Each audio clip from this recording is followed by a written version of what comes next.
We've seen the rise and fall. A couple having sex inside of one of New York's most sacred shrines. Sources say it was a radio stunt. And rise again of radio's most notorious shock jock. They were doing what they were paid to do.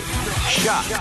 A strong proponent of the Second Amendment and a fierce defender of free speech. And again, we're asking, when do you cross the line? His name is Anthony Cumia. Welcome to 77 WABC. This is the Anthony Cumia Show. Whipping out the First Amendment and holstering the Second. And again, we're asking, when do you cross the line? 77 WABC. Yes, the Anthony Cumia Show. That's me, Anthony Cumia. We're back on broadcast radio. Who the hell saw this coming on that proverbial 2025 bingo card everyone's talking about? I sure didn't. I wasn't looking for a job. I just doing what I did. My internet show, playing video games, lounging, a lot of sleep. And then I get a call from the wonderful people at WABC Radio in New York. And they'd like me to do radio, on the air broadcast radio. And I'm like, are they crazy? Is this a joke? I've been exiled from radio, persona non grata, as they say, for many, many years. And I certainly wasn't expecting to ever get back. I thought this was a life sentence when you're kicked off of broadcast radio. That seemed to be it. I was not looking for anything. There were little hopes. I would have hoped that somebody over the course of the years would have looked and said, hey, what's that Anthony guy doing? And WABC, they're the station that did it. I got to, of course, thank John and Chad over there. And I would be remiss for not thanking, of course, Sid Rosenberg, the morning show, the flagship show at WABC in New York. I don't know how much he actually had to do with meeting with John and Chad and hashing things out. I know he said some nice things about me, but the real reason I got to thank him is I would have been the biggest piece of garbage at WABC if not for Sid. What I've done and said over the years that have made me persona non grata on radio and gotten people to say terrible things about me and probably prevented me from getting on radio all these years. Someone could just look and go, well, yeah, Anthony's record. Let's take a look here. Oh, boy. Oh, look at this. Oh, don't look at 2014. Don't do that. And then they go, wait. What are we worried about? We got this piece of garbage Sid Rosenberg working for us. How bad could Anthony be? He's a saint in comparison to Sid. So, Sid, thank you so much for being that guy, the guy with probably more baggage than I have. Sid knows I love him. I adore the guy. We've known each other for many years back at WNEW in New York. Might be back in the 1900s, last century. Sid was doing the morning show over there. And, of course, the Opie and Anthony show were afternoons. And we bumped into each other every so often, and he seemed like a pretty good sort. And, we've kept in touch over the course of the years. I would do a Bernie and Sid's show over at the other studio by Madison Square Garden a lot. And then COVID happened. They told me I couldn't show up at the studio, and then Sid starts yelling at me for not coming in. Like, there's rules. It's New York City. They were keeping everybody away, wearing masks. You'll remember the horror. But it's just, it's been a great relationship over the course of the years. And now we're actually working at the same place. I'm astounded. And I kind of got in the mood last night by listening to old Bob Grant clips. Bob Grant was just a legendary broadcaster back in on WABC back in the 80s and 90s, and he could be a little curmudgeonly every so often. If you get a chance, his stuff is online, and he just would yell at the callers, and it was hilariously funny. Get off my phone, you skunk. I'll punch your nose down your throat. I don't know. You're an idiot is why. It was some of the greatest radio I've ever heard. I was a huge fan of Bob, and I would listen to Bob on WABC many, many years ago. And again, I was working for a living. I was a construction worker until I was about 35 years old. So I would listen to radio guys like Bob Grant and be, God, how the hell do you do that? And the thought was like, I had no clue about radio or how to even start it. When you're working pretty much hand to mouth, the money you make, it doesn't leave time for school or even, the Columbia School of Broadcasting.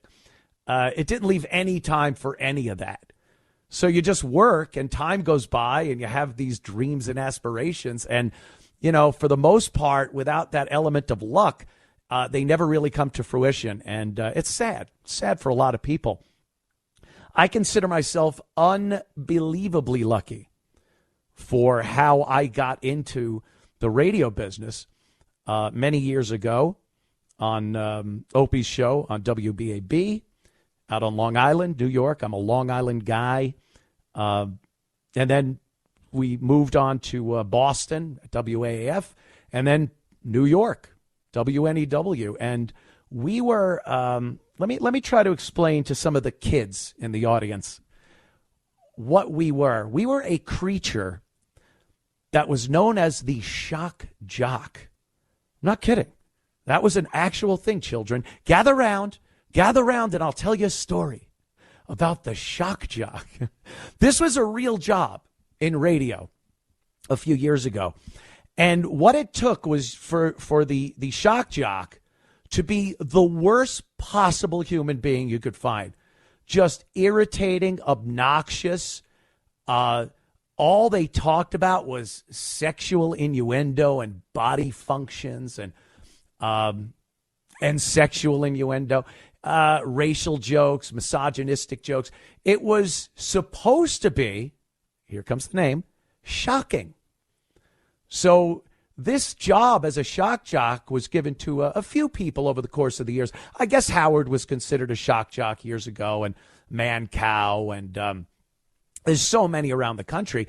And Opie and Anthony, we were shock jocks. And the really weird, bad part about being a shock jock is you're not liked. The GM and the PD at the station, the higher ups, they love what you're doing if you're getting them ratings. It's awesome. And you just want to sit there and push the limit further and further, step over the line, And the only real line there was at the time was the Federal Communications Commission, the FCC. They look over broadcast radio. And in hindsight, right now, the FCC seems like something nostalgic and quaint, cute, to only have to worry about those dreaded 7 dirty words and getting a little too detailed with descriptions of bodily functions and sex acts. It was easy to adhere to the rules. And if you went over the rules, you had a team of corporate lawyers that would meet with the FCC and fight the battle for you. You never knew it. You never knew what was going on. They told you, hey, you said this. You're like, I don't even remember. So in time, that changed. The shock jock was vulnerable because, and I'll tell you why, people started getting a voice and radio stations started getting bought up by big companies. Yeah. So the old radio station where the owner could sit you down and go, hey, you're being a jerk here. Let's do something to remedy the problem you caused. Once a bunch of companies bought the stations, it was all about, they're interfering with our detergent and diaper sales because they said something about the gay community or women or something. So it got more difficult to defend yourself, and the higher ups would never defend you. And the reason I really liked going to ABC and talking to everybody there is it's one of those kind of old school radio stations where there's a genuine owner and there's the boss and the staff and they're all happy to be there and working hard to win. And they don't also have a side gig selling tires where you say something stupid and all of a sudden they're looking at their tire properties tanking on the stock market. So it's so well suited for what I do and, of course, what Sid does and everybody else here at ABC, WABC. So even in podcasting, which I went into after my last firing from Sirius XM satellite radio, even podcasting got vulnerable to what I call the mob, and not the Italian one. Oh, geez, let's go after this radio show. It's a very difficult situation. It wasn't that mob. It's the angry mob of people with phones, with the ability to email your boss and the board of directors and everyone else that you said something that offended them. In the old days, people had to, I swear to you, they had to sit down and write a letter. They wrote a letter to the Federal Communications Commission. Would you even know where to send it? And then you have to be mad enough after you sat down, wrote the letter, put it in the envelope, sealed it, put a stamp on it, drove to a mailbox, and maybe gave it that last thought before you dropped it in the mailbox. You had to still be going, ooh, I'm very angry at that shock jock. And I would imagine, it's only human nature that most people probably cooled off enough to not do that. Well, with the invention and distribution of the smartphones especially, but even in the old days, the flip phones, and people had the ability to send a complaint, not so much to the FCC, to your bosses, to their employees, to all your bosses and supervisors, to the board of directors, to the sponsors. They were able to just send one button, and now you have all those complaints sitting out there on your ass. So it got very hard to be a shock jock at that point. I don't think people understood they should probably just not entertain the angry mob, but that isn't what happened. You got a bunch of people that didn't even know they owned a radio station, so they didn't care. What's happening? Who got us in trouble? Yeah, get rid of them. We don't need that. So you'd be fired pretty regularly for saying things that were deemed inappropriate. And again, not even by a government entity. Like, that was the scary part. The FCC was, the government. And we always had this assumption that as the future happened, that the federal government would be the ones that would have these ways of surveilling you and keeping tabs on your ideology and what you say and do. And they would smash the hammer down on you when you did something that was against what they were all about. And people were kind of afraid of that. I remember growing up in the late 60s, early 70s, everyone was always talking about that future shock and the fact that the government is getting more electronic surveillance on citizens, and this is what the future is going to look like. And then you look around, and it's not the government. It's not some powerful entity that you imagine has the money to build these surveillance machines and orbs that float around with cameras on them and loudspeakers. Citizen, get in your house. It was us. We did it. We were the rats. We'd grab our phones, and you see it now. You just turn on record and get someone in trouble, or you heard something that no one else would have heard, and then you direct it toward whatever group you assume will be offended by it. So you're the one exposing whoever to the offensive material. And in the past decade especially, that has taken off, man. I've known so many people that lost their livelihood, their careers. Certain family members disowned them. Just smear campaigns. And this was stuff that, back in that shock jock day was just looked at like business as usual. So it just became impossible to do that type of radio. And I think the other factor, when you talk about the shock jock and shocking days, again, it involves the phones and the internet and the ability to get so much on your phone. What the hell could a disc jockey do that could shock you now, today? I mean, honestly. Robin, remember Howard? Robin, she's topless. Oh, Howard. And it was just like a topless girl, and listeners would be like, whoa, look out, that's shocking. I guess it was. It was fun. It was one of those things. We used to do things on the O&A show that were downright terrible. Just terrible. And they paid us ridiculous amounts of money to do this, by the way. Shock jocks, I think, as far as radio personalities go, were amongst the best paid people on radio. You could be a music jock and know every B-side to every band that ever lived. And if you're spinning records and doing 2 for Tuesdays, they didn't care. The shock jock made the money. So it became kind of ridiculous. Who are you shocking in 2025 or even 10 years ago? Who is really shocked when you could pick up your phone any morning and with 3 scrolls of your thumb, you've seen literal snuff films? I've never seen so many people get killed in my entire life than I have in the past, I guess, decade. That cannot be healthy for our society. Cannot be healthy. And the contrast of what you get on the internet, it's like, what's his name? Alex from Clockwork Orange, when they pinned his eyes open and just showed him this horrible stuff. It can't be good. And then you're contrasting it. Every other scroll is like a kitten. It's something cute. A little kid doing something on his bike. And then there goes the guy's head.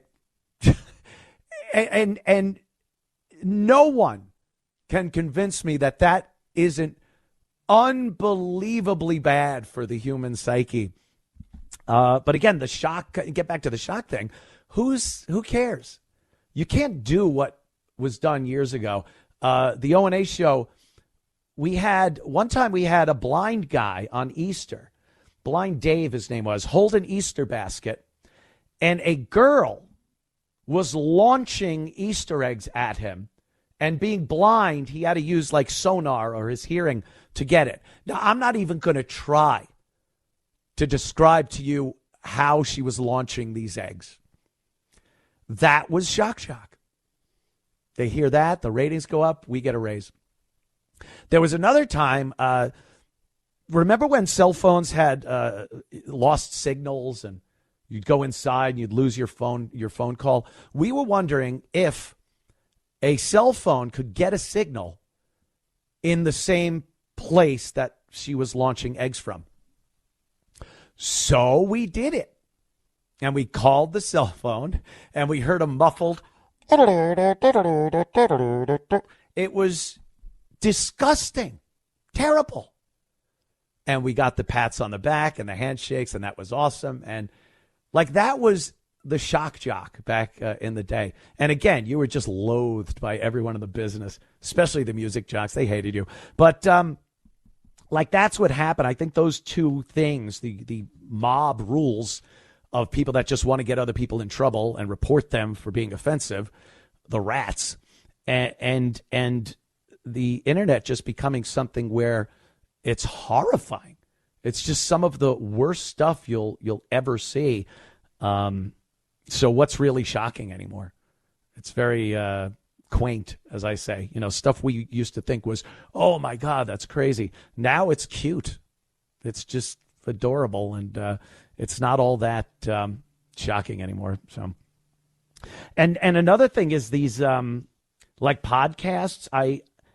Everyone has a podcast now. So I think people believe if they have a podcast, they're doing radio. And it's really a different world. Broadcast radio is something different. I always had an affinity for it. I wanted to do it. I enjoy doing podcasts and things like that, but there was just something about broadcast radio. And even in 2025, when I was approached by WABC here, I didn't even think twice. I'm like, yeah, I want to do this.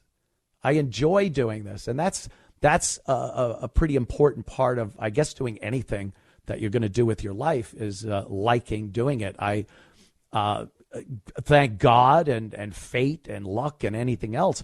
I did very well with the Opie and Anthony show. I count my blessings all the time that I don't really worry about material matters, money and whatnot. So when I was offered this, thank God, because, they really didn't crank open the wallet here at WABC. I heard Sid's making all the cash. I have to literally go to Sid to float a loan from him, which is a real departure from the usual. I love you, Sid. Stop. But so everyone's got a podcast, and they're just not good. It's gotten to the point where too many people are doing what they believe is broadcasting, and most of it is this odd sitting in front of a camera begging for money. And then you look at the chat, and the chat goes, you're awesome or you suck, and here's $5. And you go, thanks. And then you don't really do anything. You just read this super chat thing where people send you money.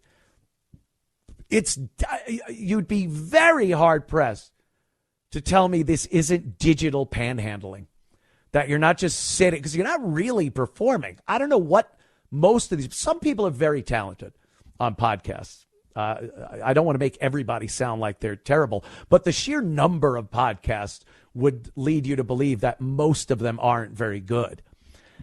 Some people have a good thing going. They got viewers and people, and they make money. But most of the people have no idea what it is to communicate with people, to sit down in front of a mic and now a camera, like all these things are video, and try to be interesting or compelling or anything. It's like a panhandler. You're just sitting on the sidewalk. You got a little sign maybe that says something, but you're not dancing. You're not singing. You're not giving the people anything except you're begging for money. And that's what I see a hell of a lot of podcasts are these days. So it's you get a podcast in a box. Years ago, and I'm not saying I invented it. Hoo, Robin. I invented podcasting, Robin. I'm not saying I invented it. But very early on in the whole thing, I did have a video aspect to it, and it was in my basement, and I liked the idea of being able to do a video show. And most people that were doing podcasts at that time, you had to kind of know what you were doing. Now, I swear, you could go to Best Buy and get Box O Podcast. Just one box, you take it home. It's got the microphone, the camera, and the monitor. You'll be broadcasting your own podcast in no time. And that's what it's turned into. Too many people have a podcast. It's the rebirth of the 15 minutes of fame that Andy Warhol talked about way back when, that everybody will be famous for at least 15 minutes. And this is the new version of that, because it's so easy to get on, and most of these people are broadcasting to three people. I don't know who they are. They probably got lost in the internet somewhere, but most of them aren't very good, and it's not radio. And again, to kind of sum it up, this is radio. I've wanted to do this now for so many years. I considered my exile a life sentence, and I'm really, really happy to be back at WABC Radio, New York City. I couldn't be happier. I thank everyone that worked to get me on this station, and I'm looking forward to a long, fun, illustrious career here at WABC. We're going to take a quick break. We'll be back and talk about some things that are happening. Don't go anywhere. It's the Anthony Cumia Show. It's the Anthony Cumia Show. 77 WABC. The spirit of innovation is deeply ingrained in America, and Google is helping Americans innovate in ways both big and small. The Department of Defense is working with Google to help secure America's digital defense systems, from establishing cloud-based zero-trust solutions to deploying the latest AI technology. This is a new era of American innovation. Find out more at g.co/American innovation. Wow, this house is cute. But can I really get in the game in this economy? I do have savings, and I am responsible-ish. I should bury it. I'm being wild. But what if I'm not being wild, though? Could I actually score a... Kick off your home buying journey with Zillow's new BuyAbility tool. It makes it easy to find out what you can afford, so you can get off the bench and onto the playing field with confidence. Check your BuyAbility, only on Zillow. This is the Anthony Cumia Show. 70s whipping out free speech. It's the Anthony Cumia Show. 77 WABC. Couple of hours of yapping. Couldn't even get up and use the restroom, as they say. But now, see, I get a little breather. It's nice. Welcome back, the Anthony Cumia Show right here on WABC. The entertainment business, and I was kind of touching on that with the first break about what's been going on in radio and podcasting, but even mainstream media, the television, TV shows, movies. I'm honest with you, I don't know one TV show that's on network television right now. And I'm pretty savvy with this stuff. I'm not somebody that's like, by gum, they've passed me by with that idiot Fox. I've never gotten to that point of age. I haven't aged out of television. I've maybe intellectually passed by television. It all seems like such drivel, this PC nonsense. And I even hate using PC because it's so dated, a dated term, but I don't know what else to say. Everything's got to please everybody. All these shows have to have every type of person, sexually, racially, everything. And that's more important than good acting. And the writing, it's not edgy or compelling anymore. It's just terrible. And don't let Netflix or Amazon fool you. They put out shows, and the first episode will hook you. I've done this plenty of times, and I feel like a sap every time it happens to me. I'll put a show on and go, oh, wait, this seems kind of cool. It's a good premise, maybe a sci-fi thing, a little weird. And you watch the first episode, and it hooks you. You're in. Now, within 3 or 4 subsequent episodes, I'm like, this sucks. It's terrible. And then they're not done with you. The new season will come out, and you hadn't watched the entirety of the first season. So the second season comes out, and they put a promo on that goes, oh, wait, I remember that guy. Oh, they're doing that? Now you go back, finish season 1, and start watching season 2. And you realize it sucks. They just rope you in with garbage and nonsense. And there's really no option to it. There's really nothing. And believe me, I'm not waxing fantastic about the old days. I remember Super Train and some of these other garbage shows that were on. Love Boat, which used to do great numbers. But you watch it now and you're like, what? Was everyone high or incredibly stupid? Do they have some type of brain damage? Because those shows are not very good either. But there were a few good ones, obviously All in the Family. And then even... this is even over 20 years ago. HBO would pull out shows like, obviously, The Sopranos. What else? Oz. Breaking Bad wasn't on HBO, but obviously another great show. But that's done too. I think the content of those shows are too controversial now. Too many people would get upset. You think Tony Soprano could talk to Hesh the way he was? The rent. Oh, look, Hesh is here for the rent. Oh, Jesus Christ. People would be like, uh-oh, anti-Semitism. Oh, geez, Italians look bad.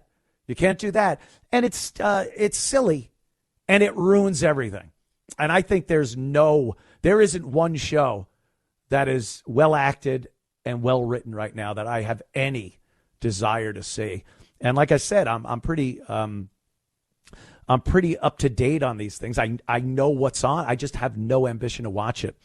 What I was getting to, though, with the talk shows, late night talk shows, it has been a death spiral for decades. Let's be honest. What was the last good late night talk show?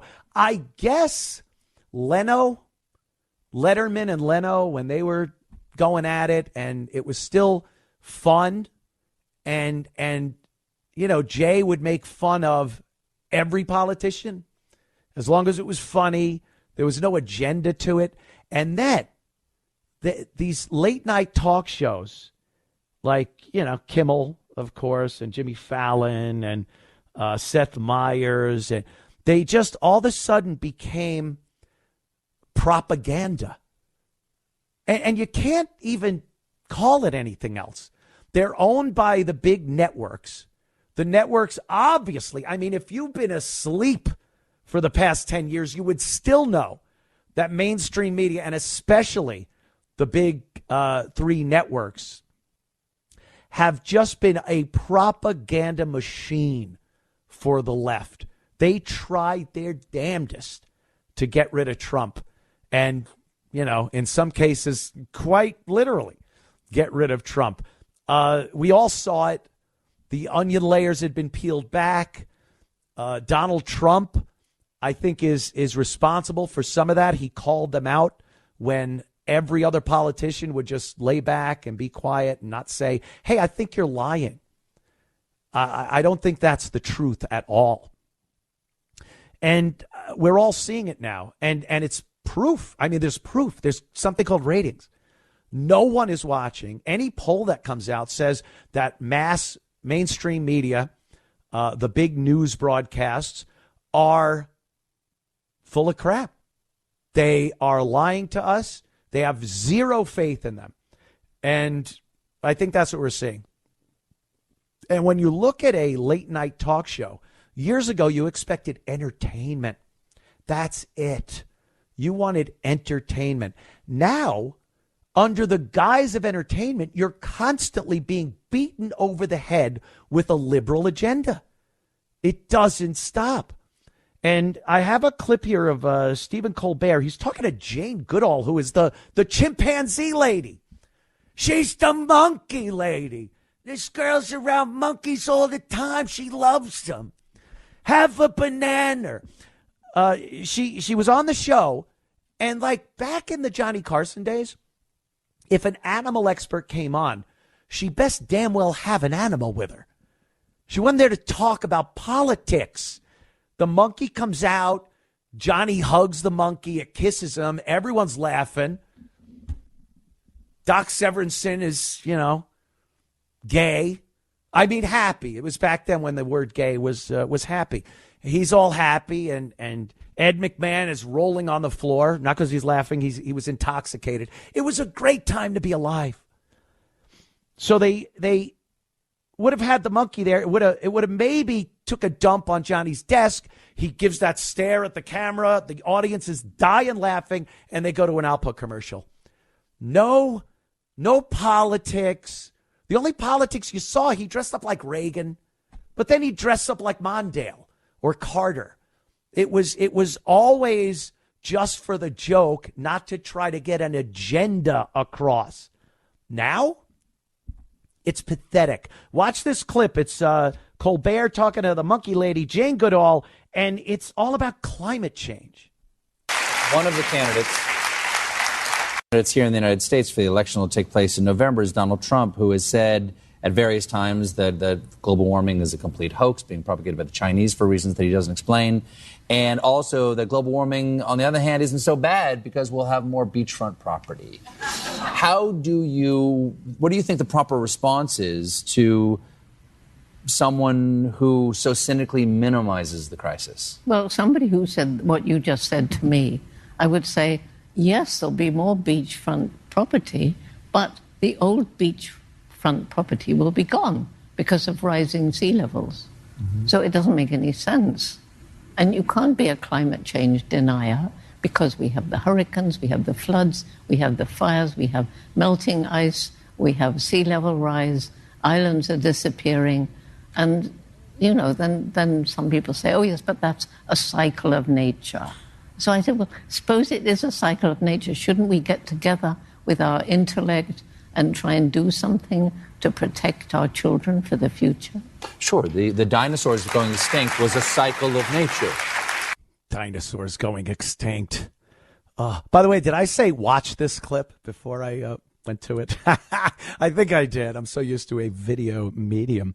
Is that entertainment? I mean, you know, it's the monkey lady. Have a monkey. Have Colbert feed him a banana. It'll be adorable. But no, they got to talk about climate change and completely one-sided conversation, by the way. They both know. I'll give Jane Goodall a pass. She's 90 years old, God bless her. And she's done stuff. I mean, the things she's actually done have made a difference in the primate world. She is a huge advocate for chimpanzees and primates around the world and has probably saved a bunch of their lives and their habitats and whatnot. So I'll give her a pass. And God, of course she's a liberal. But this is the guy that danced around in syringe costumes during COVID, the vax scene. And again, propaganda, trying to get people to get injected with a vaccine, whatever. And now here he is talking climate change. Who knows? And by the way, even though I'm giving her a pass, really? The sea level's gone up, Jane? Show me where. I could right now go to a beach that I went to at 5 years old on Long Island. Crab Meadow Beach, Fire Island, Jones Beach out on Long Island. And the water is exactly where it was when I was 5 years old. Plymouth Rock. It's a tourist attraction. It's still there. It hasn't been covered up with water. How? Islands disappear? What island? A volcano blowing an island up, I could see that. But I don't think any island has been covered with water unless it's a tsunami and then it recedes anyway. But they're talking like the water levels are going up. And I see no proof of that. I see proof to the contrary about that. That, you know, you have all these resorts, these beachfront resorts that have been there forever, and they're not underwater. And they're always such alarmists, the climate change people.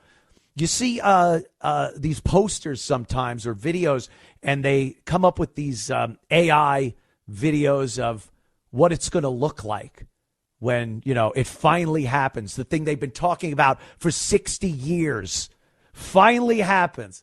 It's been happening, you know, it'll happen every 5 years. That's what they said. And then they just skip. By 1985, we will be underwater. 1985 comes. 1990 is going to be a wet one, people. Like, when does it stop? And then you see these videos, and I've seen these. Manhattan, right? You got a street in Manhattan, 57th Street. And it's flooded like halfway up these 30-story buildings. And there's an underwater shot of a taxi cab floating underwater, very eerie looking. And it's like, how fast? I haven't seen the water come up an inch. How fast does the water come up where the cabbie didn't just, I must drive away? He got caught in the climate change flood that maybe in 10,000 years will come up an inch? Maybe. But he got caught. Or no, he got stuck. So it's all horse crap. It's just garbage. And they push it and push it because that's what they do. There's no entertainment value to what these talk shows are doing. Even the celebrities, aren't we done with celebrities? I think this is something fairly new. They were looked at for so long as, the people that sparkled. You saw a celebrity in person, and they didn't look like regular people. They shined. They were like, that's the person. It's an amazing phenomenon with celebrities. And it was like that forever. The 30s, the 40s. Clark Gable coming into the premiere. And that was how we lived our lives, with this adoration of Hollywood. Well, they started opening their mouths. No one wanted to hear it. And I bring up the old talk shows, Letterman and Carson and things like that. And, they'd sit down and talk about their new movie and maybe reminisce about an older movie. Tell a story about, we were out with Dino and Frank the other day, and we were at the Sands in Vegas. And this girl comes, and they were fascinatingly fun stories, and you lived vicariously through these people. They were amazing. And then they had a friggin' opinion, and no one wanted to hear it. And worse yet, they started believing in their opinions and themselves. And with that same self-righteousness that they probably had but never exposed to the general public, that started coming out.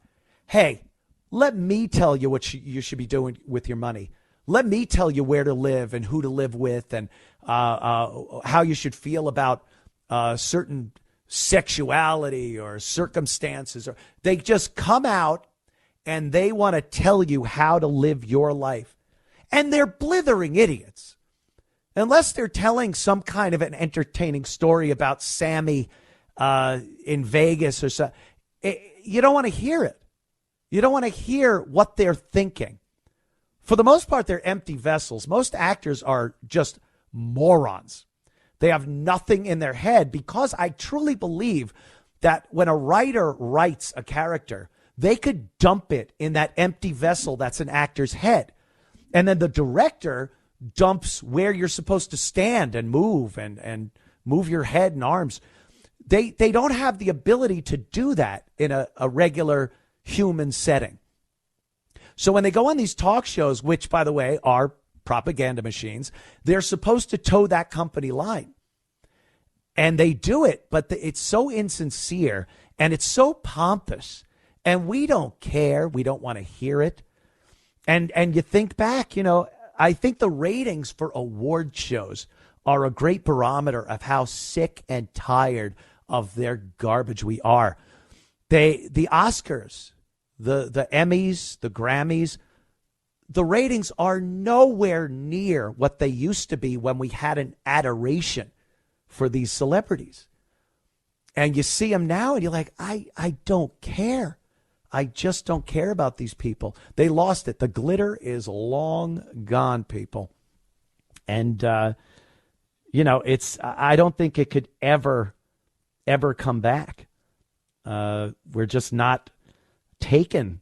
We're not taken by them anymore. So I don't know.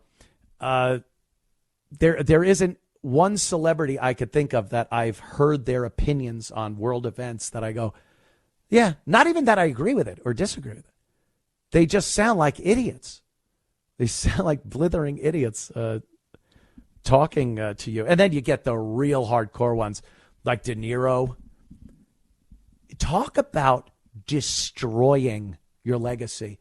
If anyone would have told me that I would despise Robert De Niro and think of him as mentally ill, mentally damaged, The tard word, I'm not sure about some of the words I could use here.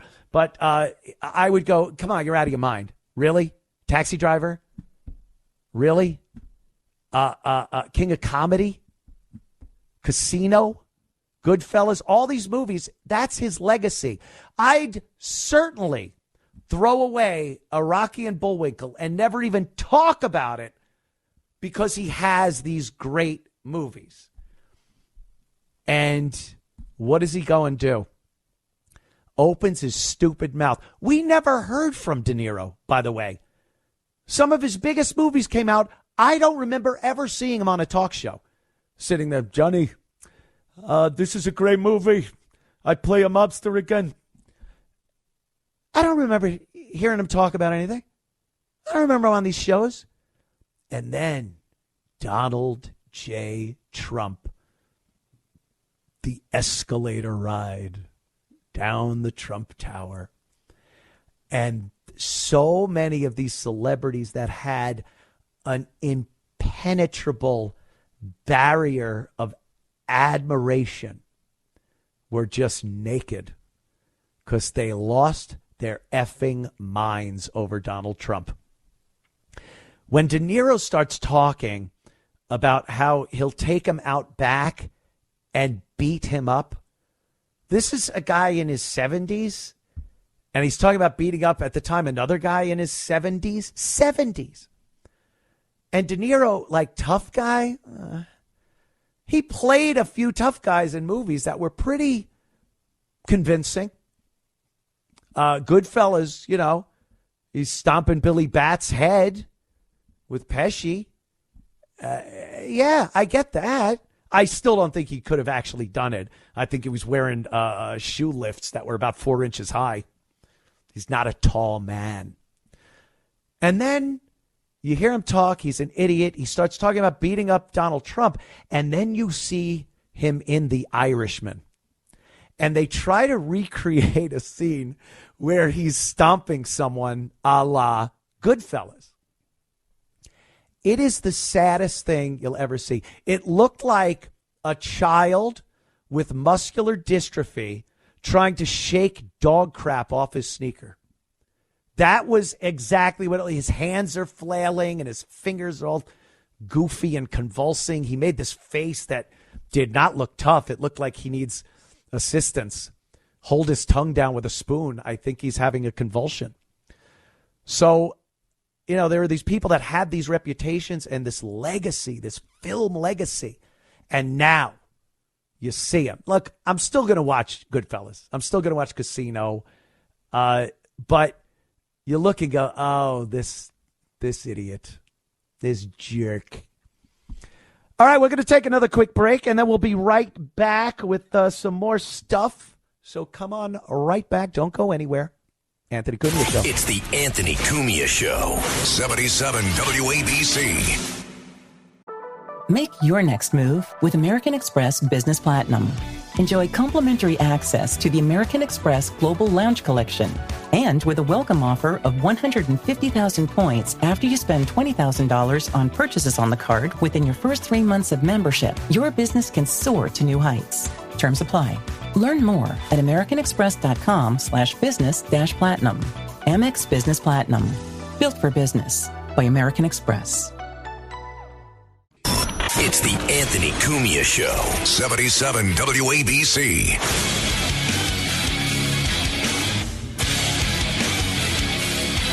Oh, yeah. Look who's back on broadcast radio. Some brave people at WABC. Or, I'm not going to say it. Brave. That's what they are. Very brave. And I thank them so much. We can actually go to the phones. Let's talk to, I know who this is. This is my good friend, Chris Baldessano from Long Island. Chris, what's up, my friend? Is this Anthony Cumia? All right, smartass. I've been on hold since 2014. Yeah, well, that was the last time I was, well, and even that was satellite radio. I think 2002.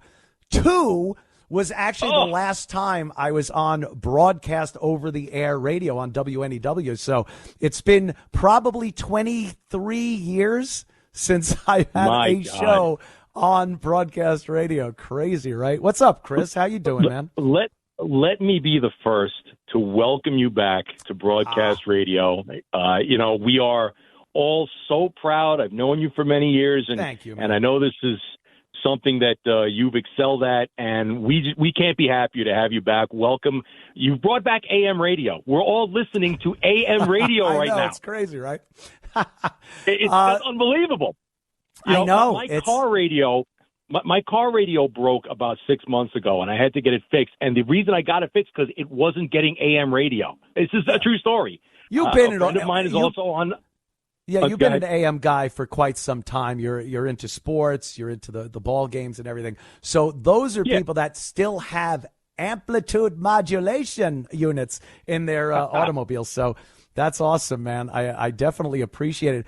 How are those? I know they're probably not near you, but the fires out on Long Island, you're probably getting a lot of news about that. Yeah, incredible. Not near me. They're about an hour and 20 minutes past me. But I know, I guess back in the early 90s, we had the Pine Barrens go up, and a lot of that got burned. I haven't seen any smoke or anything over here, thankfully. I think they've got it pretty much contained now, and most of it was put out.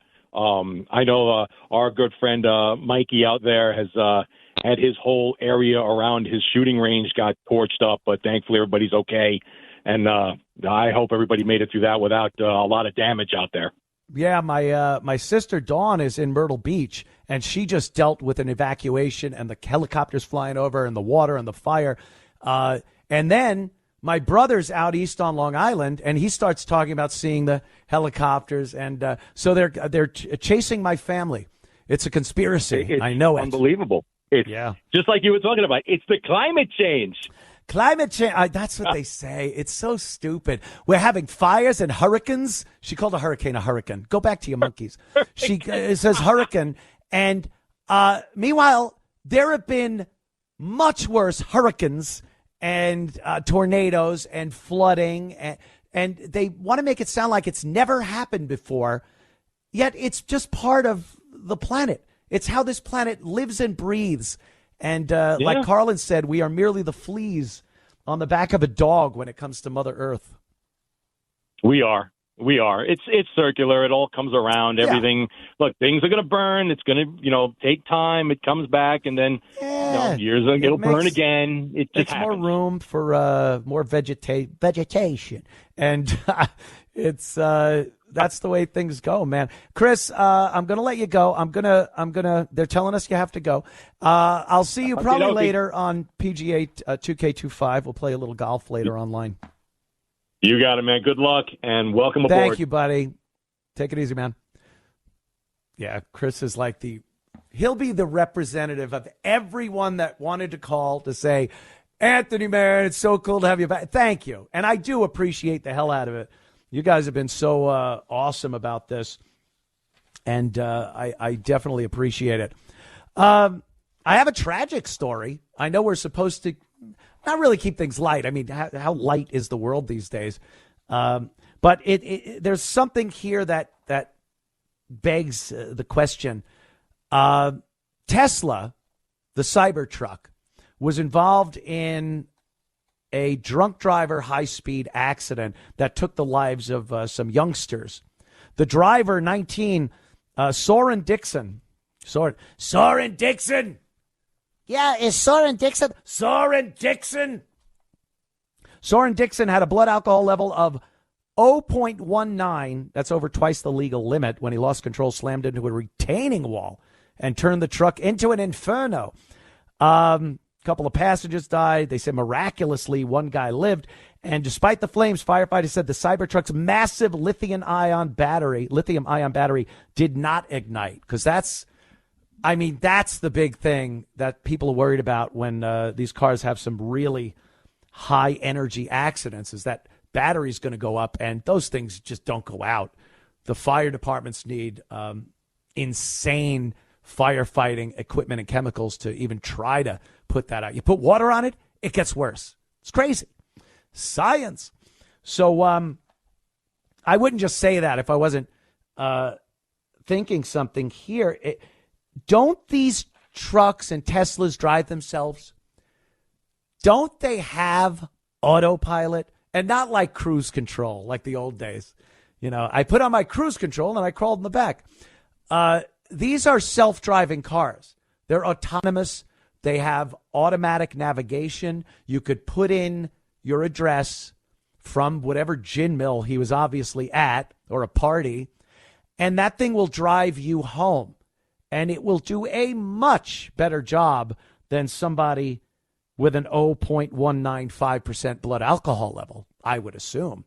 Now, there is a problem if you get pulled over, which I think, boy, legally, I don't know what happens with this. I haven't heard many stories about it, but I'm certain if you're the owner, operator, you're supposed to be behind the wheel, even if it's driving automatically, and you're drunk, you will get a DWI. If you get pulled over and the cop gives you a breath test or a field sobriety test and you don't pass, you are getting a DWI. But that isn't even it.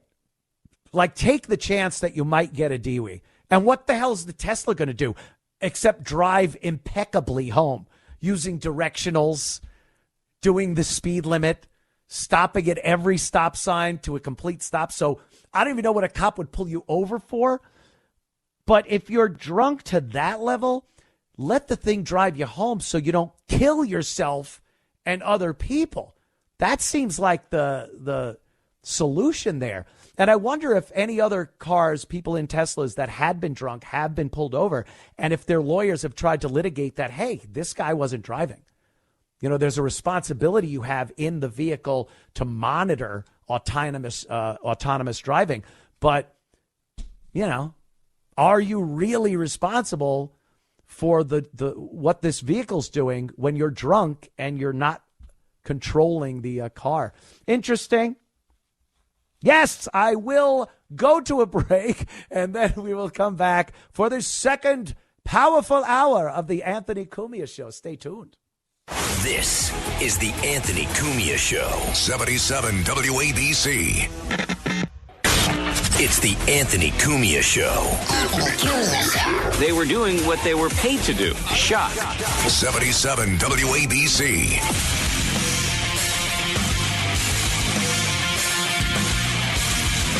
How you doing? Welcome back. Second hour of the Anthony Cumia Show here on 77 WABC Radio. You know, everything these days is a conspiracy. And I blame the internet. I blame people like Jesse Ventura, who had some of these conspiracy shows, and every single thing had to be some kind of a government conspiracy or cover-up. The latest thing, which is insane to think that this was a conspiracy in any way, shape, or form. It's tragic.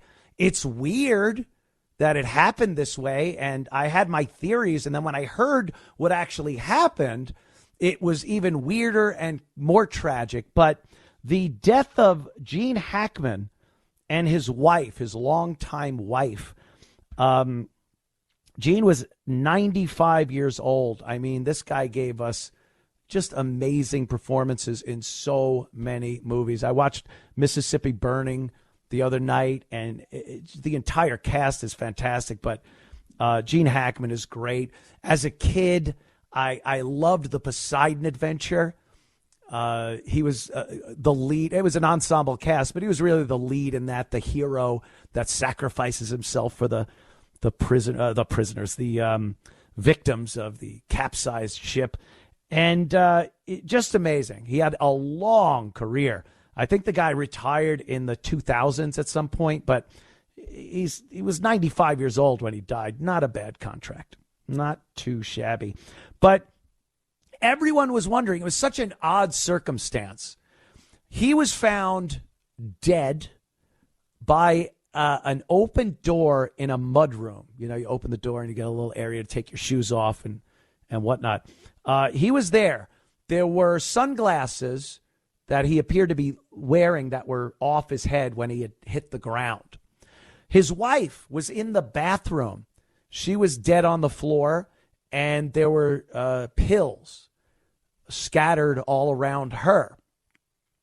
They had 3 dogs. One was inside, but not caged. One was outside, and one was inside in its cage. So you have to assume that one died horribly of starvation. I mean, I am an animal guy. Love dogs, cats, anything. Otters.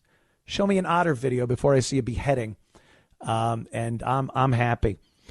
But this is a weird circumstance. How do they both die like that? You think one dies and then reports the other one, or you try to help the other one when they're on the ground. Something. It just was a weird circumstance. The facts are, and this is tragic and creepy, the wife died a week before Gene Hackman did. She got hantavirus.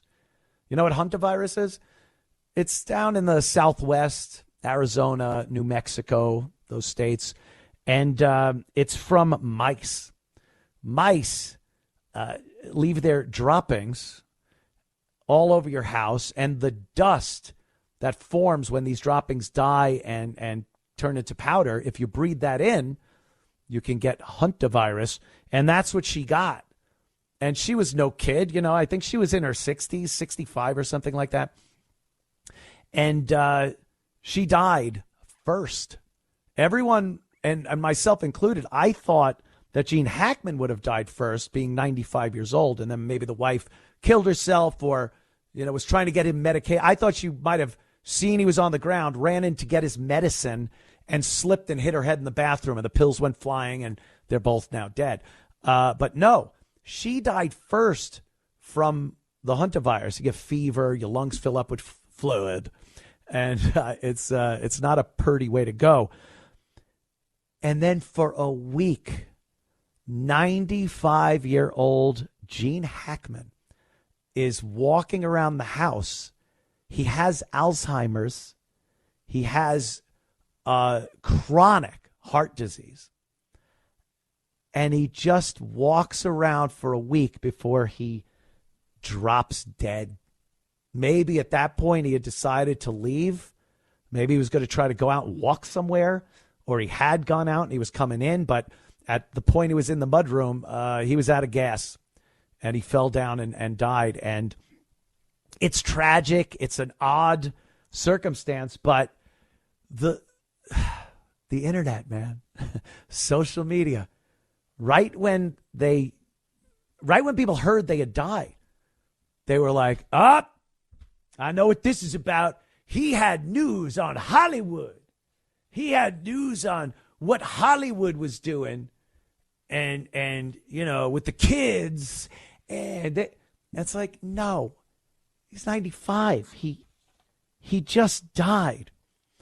And again, I blame all these people that have to pump out conspiracy theories. And it reminded me of Jesse. Jesse Ventura had a show, I think it was called Conspiracy Theory, and it was the funniest, worst thing ever. He would go to these various locations, and he was going to uncover some grand conspiracy. And they were some secret locations, like Area 51, of course. And I kind of blame him because you could see him trying to convince people that this was a problem. 95 years old. I understand he was in The French Connection. Yeah, Jesse, he was in that. Not the movie. He was part of a drug ring in France, Paris, France. I'm going there to investigate. I'm a fighter. Really? Really, Jesse? I was a governor. We get it, Jesse. I went to Plum Island on my boat. They wouldn't let me in. I said, I'm a governor. Yeah. It's an island with highly contagious diseases. Well, if that's what you think, follow the money. What does that mean? Well, I don't have to tell you. I've been off the grid in Mexico for 6 months. What does that mean? Well, if you have to ask. This is what conspiracy theory people are. Exactly like that. No answers at all. All catchphrases and nonsense. And then there's no payoff. There was never a payoff. I showed up at Area 51. This is supposedly where the aliens were kept after the crash in Roswell. What did you see, Jesse? Nothing. Security kicked me out. But it proves they're hiding something. Yeah. New weapon systems. They don't want the likes of a former wrestler saying, I was a fighter, a governor, a Navy SEAL.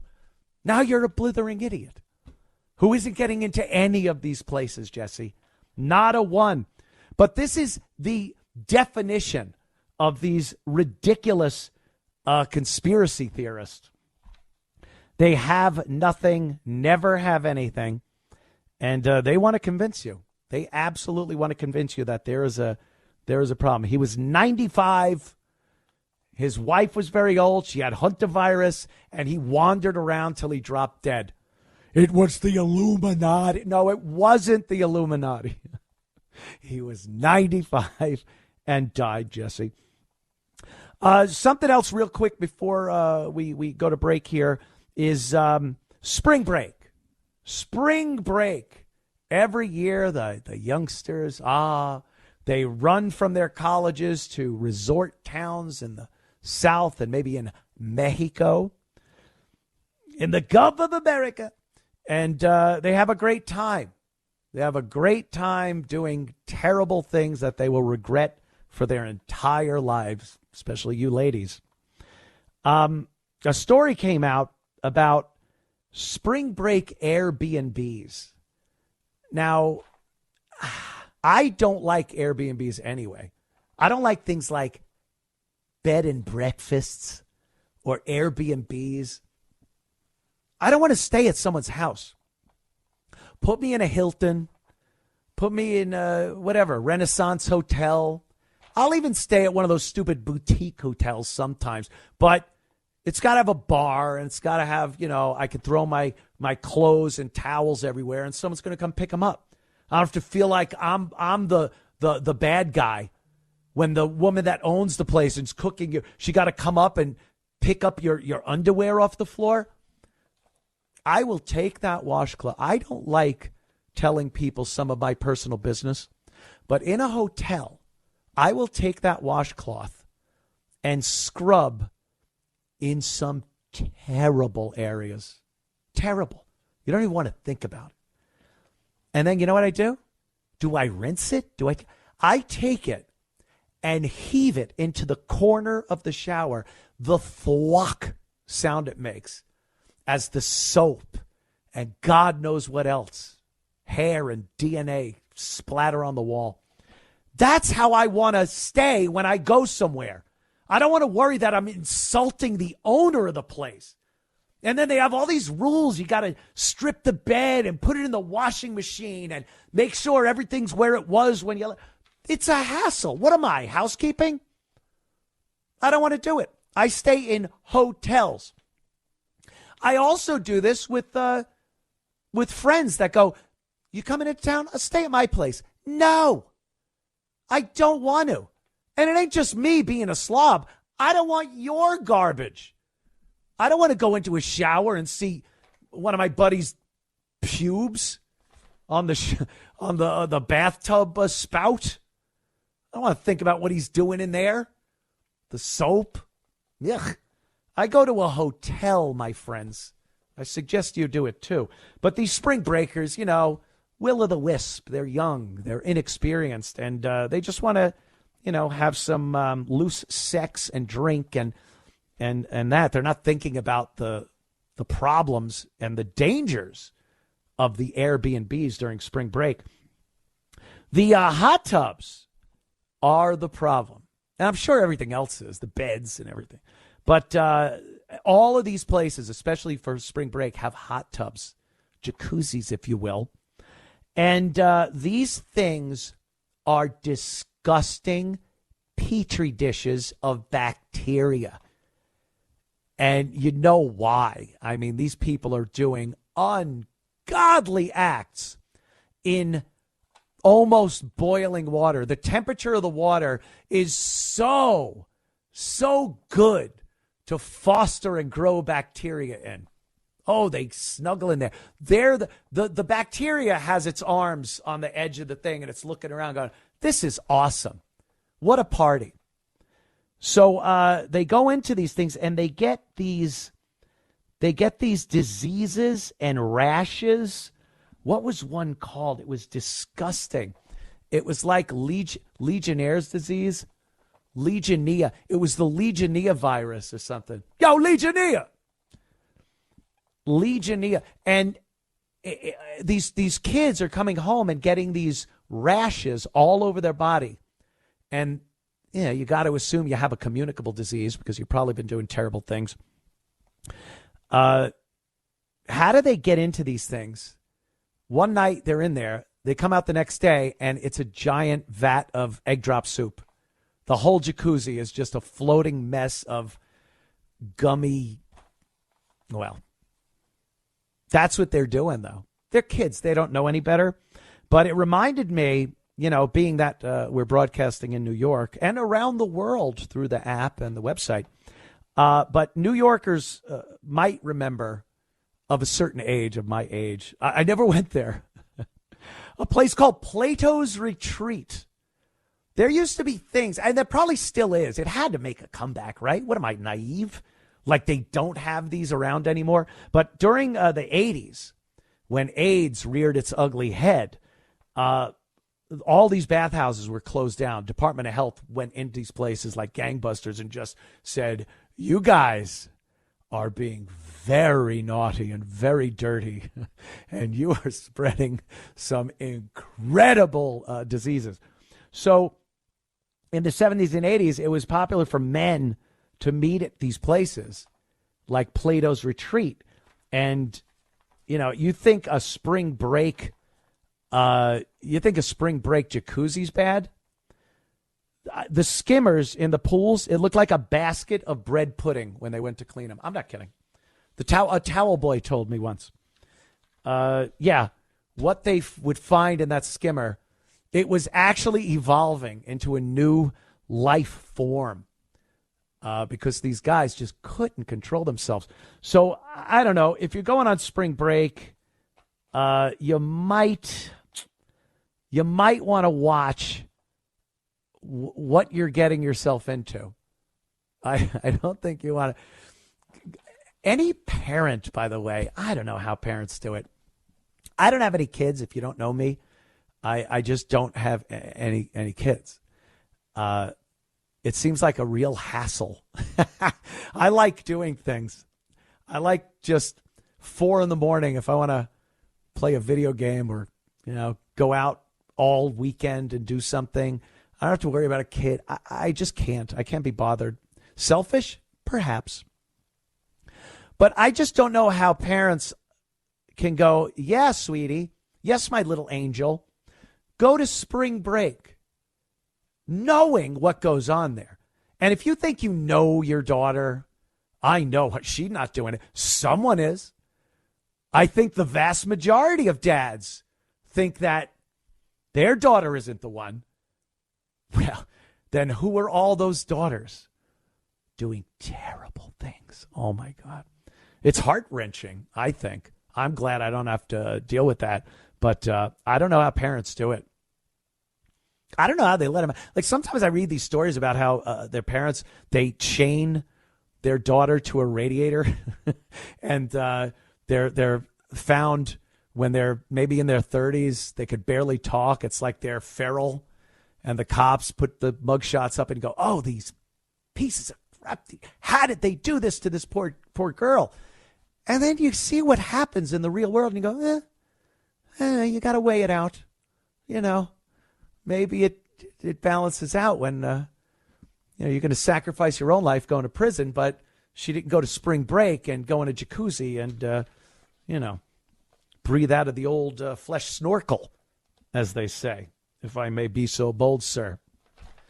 So go to a hotel and don't go to spring break, girls.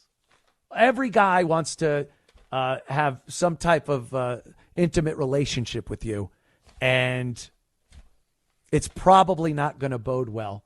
That's why I didn't go to college, and every girl I knew never went to college. Because there's less competition with a bottle of Jack Daniels, some cigarettes, some Budweisers in your truck in the woods of Long Island. That's when you could really make some moves on a girl. Yeah, I'm talking Bob Seger night moves. Not a disgusting jacuzzi at the Jersey Shore or down in Miami or something. Anyway, my PSA, that's my public service announcement fulfilled for this day. We'll be right back. Don't you go anywhere. It's the Anthony Cumia Show. We'll be right back. It's the Anthony Cumia Show. 77 WABC. It's the Anthony Cumia Show. 77 WABC.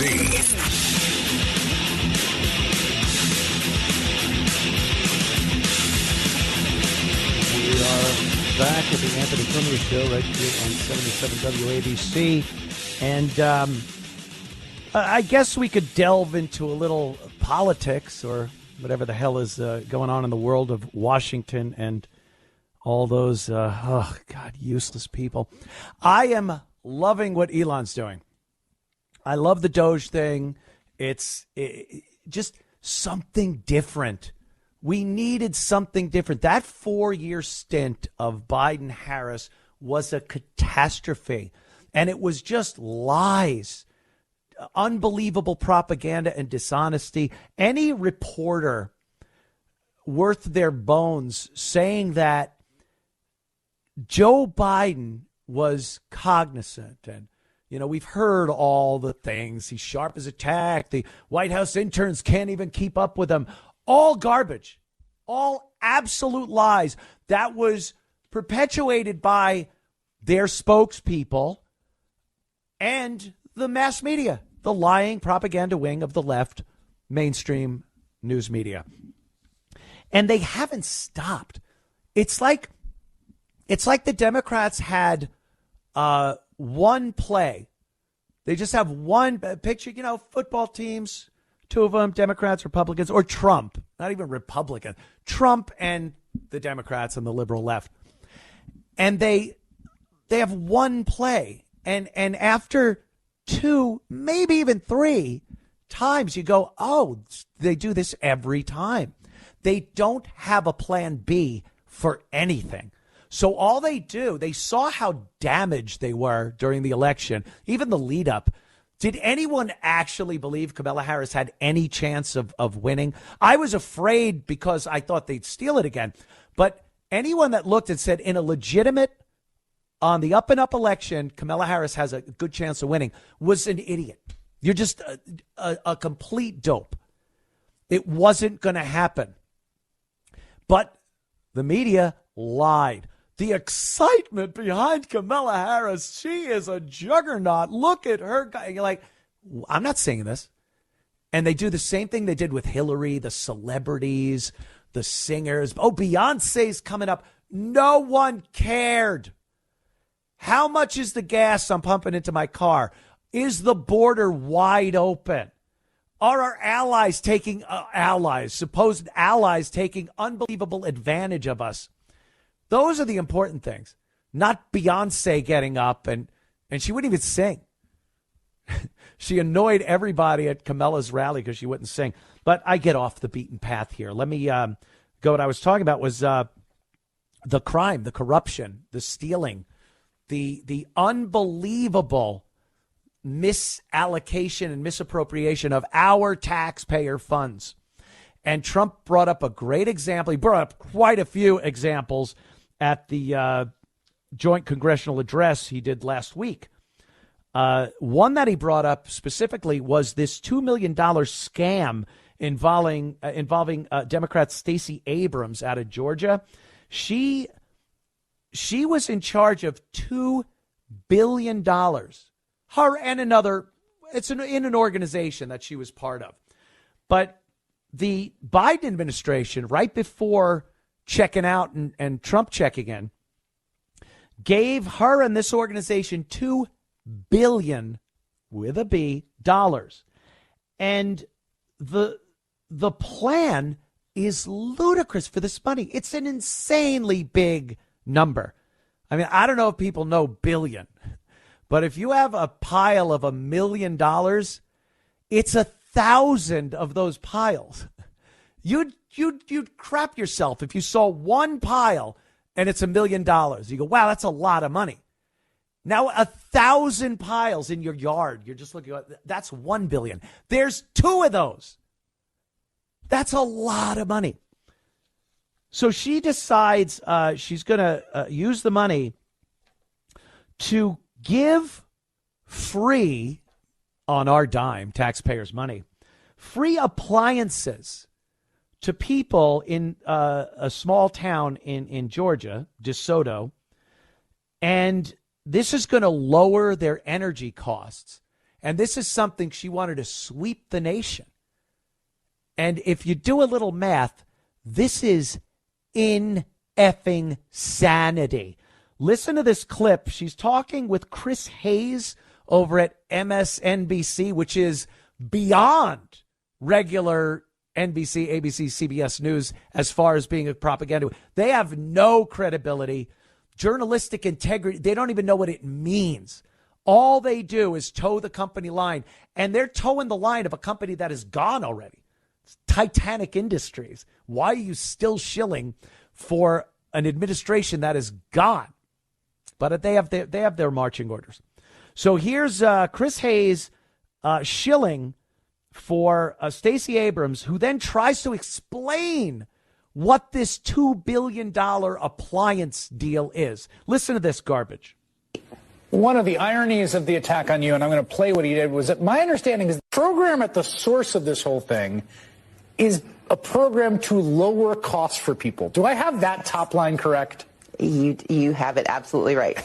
Okay, so I'm gonna play what he had to say, and then I'm gonna ask you to explain what the program is that was such an obvious, ludicrous laugh line for the Republicans there. Take a listen. $1.9 billion to recently created Decarbonization of Homes Committee, headed up, and we know she's involved. Just at the last moment, the money was passed over by a woman named Stacey Abrams. Have you ever heard of her? Okay, so what is this organization? What is your relation to it, and what does it do? In 2023 and 2024, I led a program called Vitalizing DeSoto. We worked in a tiny town in South Georgia to demonstrate that by replacing energy inefficient appliances with efficient appliances, you can lower your costs. And in fact, we accomplished that. For 75% of the community, they got appliances that are lowering their bills right now. We had one woman who saw her electric bill cut in half from $180 to $98. That's what we delivered. And based on that program, a coalition of organizations, famous organizations, came together and said to the EPA, if we can do this here, we can do this for millions more Americans. Let us invest the money of America in lowering the cost for Americans. And the EPA said, okay, great, go for it. Go for it. Go for it. Saved $98 on one woman's electric bill in DeSoto, Georgia, a small town. Wait till you hear some math. Now, I hope I don't lose you. This is very simple math, but you need to hear this because you heard her explanation. She was given about $2 billion to decarbonize the appliances. You have an old refrigerator. It's not as energy efficient as a new one. So Stacey Abrams and the EPA that gave her $2 billion are going to get these people new energy efficient, low carbon footprint appliances. Sounds great. $2 billion. Let's do a little math. The population of DeSoto, Georgia is 120 people, not 120,000, 120 people.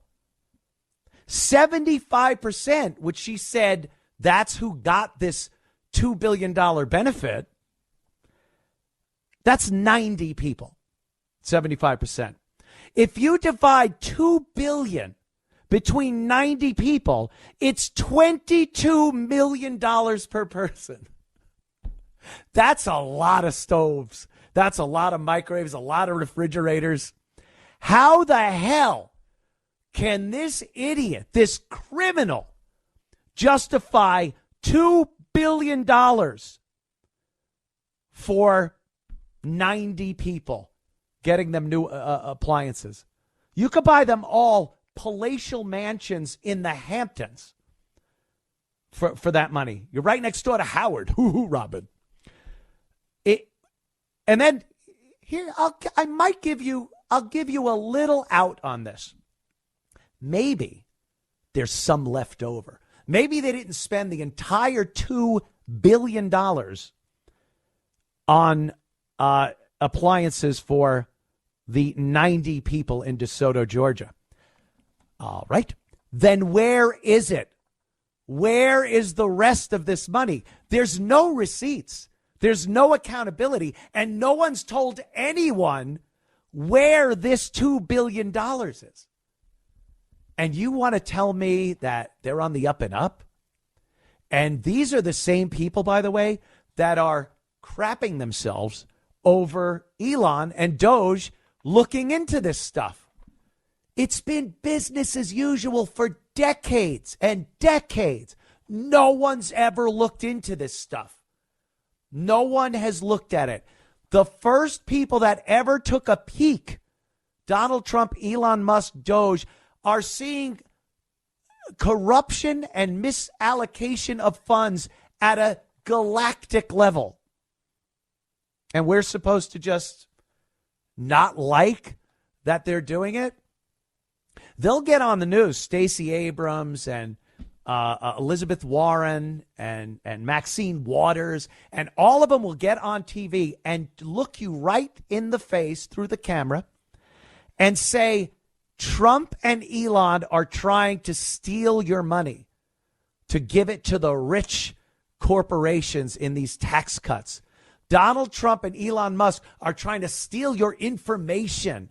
They want your social security number to have access to that. And then we see something like this, and who the hell are we supposed to believe? Honestly, are we really just supposed to believe that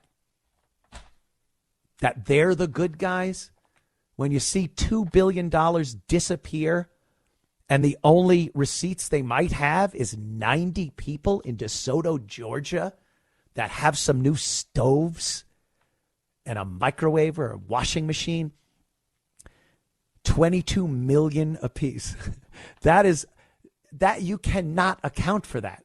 And she's up there on MSNBC talking like she's defending herself, like she's coming out with some great stuff.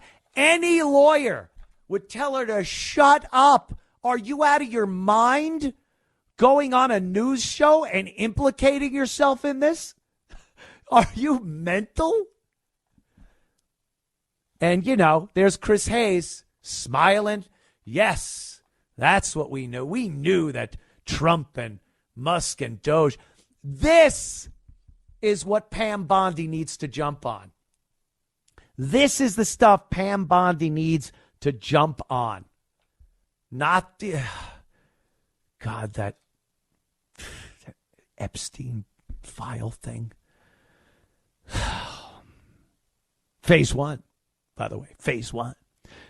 This is like, indict her, investigate this, get an indictment.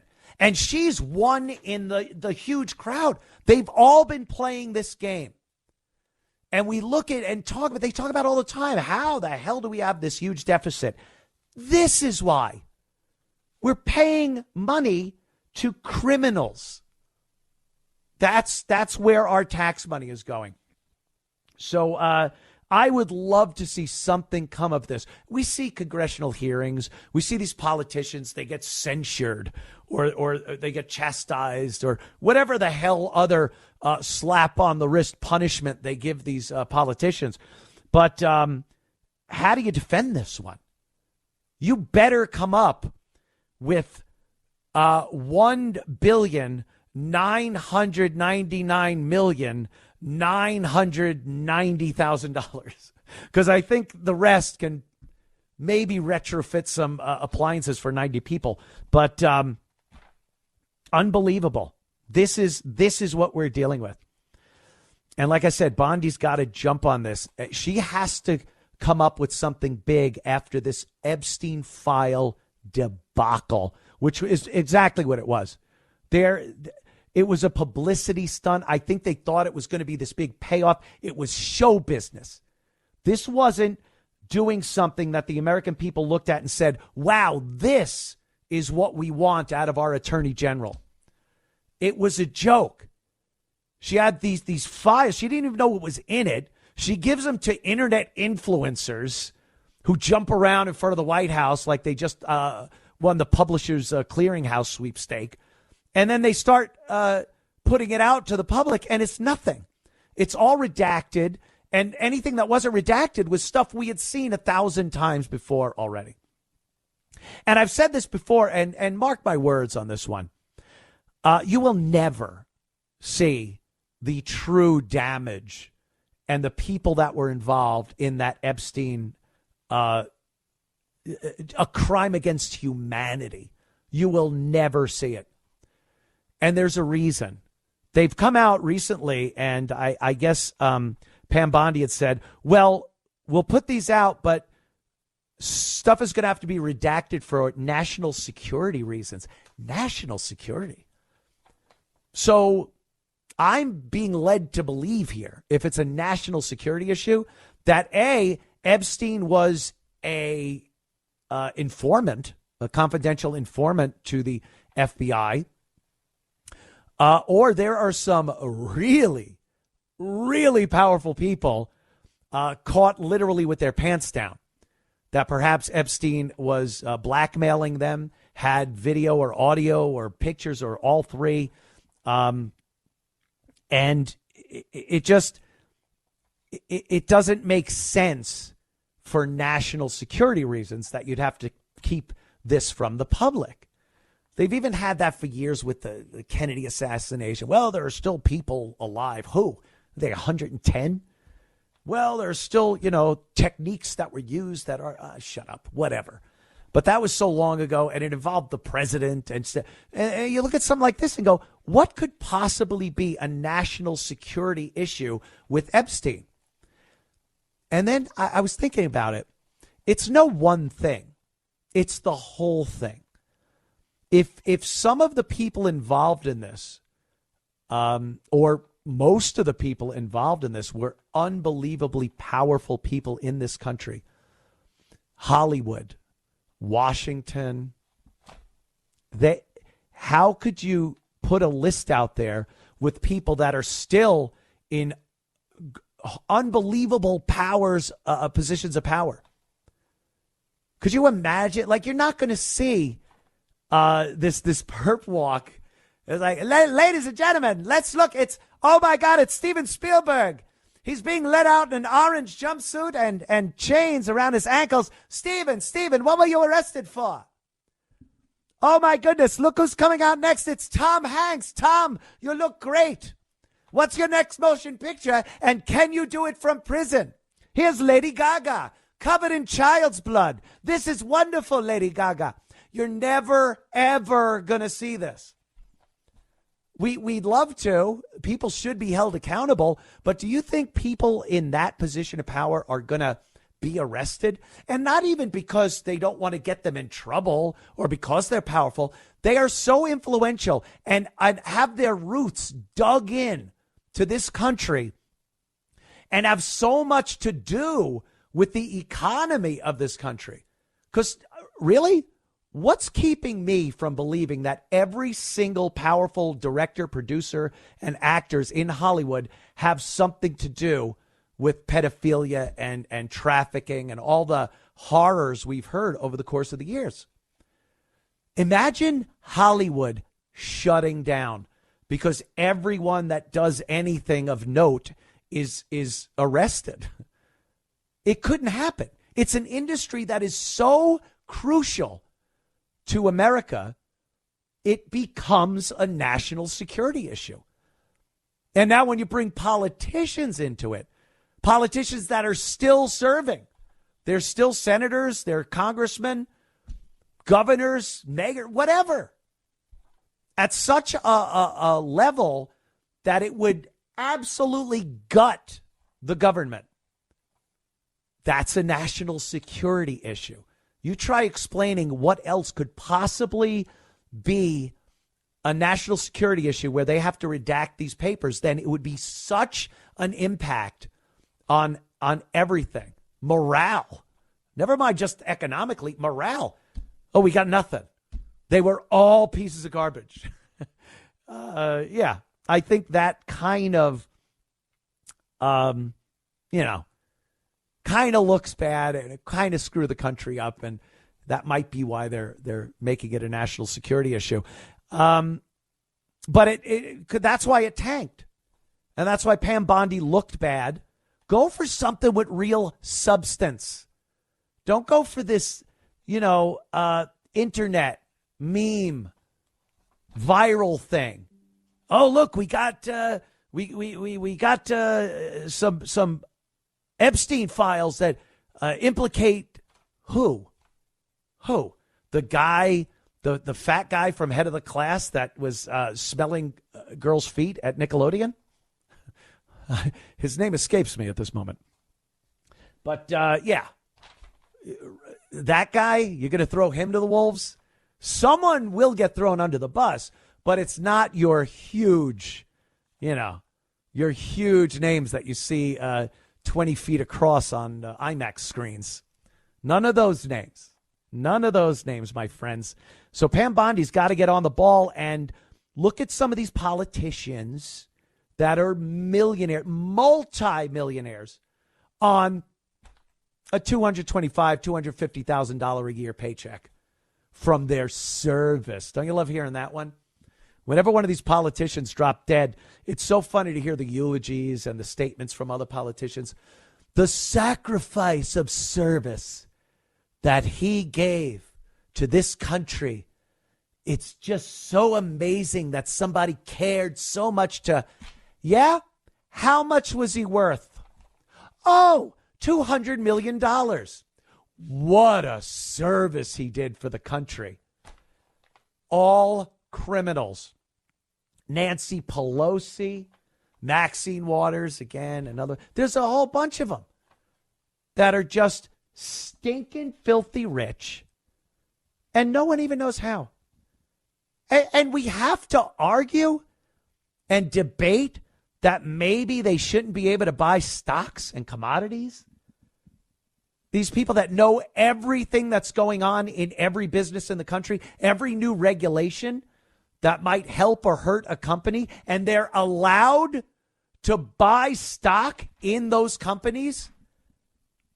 And then Nancy Pelosi makes deals with stock deals for NVIDIA and other companies that about a year ago or so just went through the roof. Oh, did she know what the chip makers were going to do and how advantageous that was going to be to NVIDIA? Yeah, she did. And that should be looked into. Pam Bondi's got to get on that and make sure we convict, we indict and convict these people. Yeah, I want to see some of these very popular faces go to jail, and not in some sham trial like they put on for Trump. That was just trying to destroy and imprison and in some cases murder the opposition candidate. These are real criminals that committed real crimes against the American people. And Bondi's got to jump on that. Let's try to do something now that will make us forget about the Epstein file phase 1 debacle. We'll be right back in a minute. Don't go anywhere. Anthony Cumia Show. This is the Anthony Cumia Show. 77 WABC. Oh, yeah. Anthony Cumia Show. Thank you so much to everybody who's tuning in tonight. I do appreciate it. It's been quite some time since I've been on the terrestrial radio airwaves, and it's great. I am enjoying the living hell out of this, and your support is greatly appreciated. I got to touch on this thing because this Eric Swalwell, just imagine being able to walk around with your head up, held high, criticizing other people and what they do when you actually had sexual relations with a Chinese spy named Fang Fang. He should have his head buried in the dirt every second of the day. Anyone asking him any question, they should shy away like a scared Yorkie. He should not be this confident. But these politicians, they're all just garbage like this. Chuck Schumer's another one. I mean, he's holding the job in New York like a pope. He will not leave. And he's done nothing but wreck this state. But Swalwell, Eric Swalwell, there's a clip of him saying that Musk, and this is one of the tropes and one of the things that they like trying to spread around in the media, again, the left-wing propaganda media, they run with it too, that Elon Musk is the president. Get it? Donald Trump is just, Jabba the Hutt sitting there. and Elon is the guy running the show. He's pulling the puppet strings. And the idea of that, especially coming off the heels of the Biden puppet show, is ludicrous. We're seeing Donald Trump working. Really? Have you seen a president work harder? I don't care if you love what he's doing or despise what he's doing. Have you ever seen a president every single day? He's doing something. He's addressing the media. I've never seen this type of transparency since the first Trump administration, and this one's even more. They hid everything for the 4 years under Biden-Harris. And these Democrats like Eric Swalwell, they celebrated it. And his press spokeswoman sat there and lied every day about what his intention was, what his motivation was, how well he was doing his job as president. And now we're seeing a president who's doing something. And he's working with Elon Musk and Doge, not as a co-president. I don't even have to tell you people this. You must know it. If you were smart enough to find this show, you're smart enough to know that that's garbage. And I would hope so anyway. But here's Eric Swalwell talking about how Musk, and he's trying to make it funny. This guy's just such a comic. How Musk is the real president.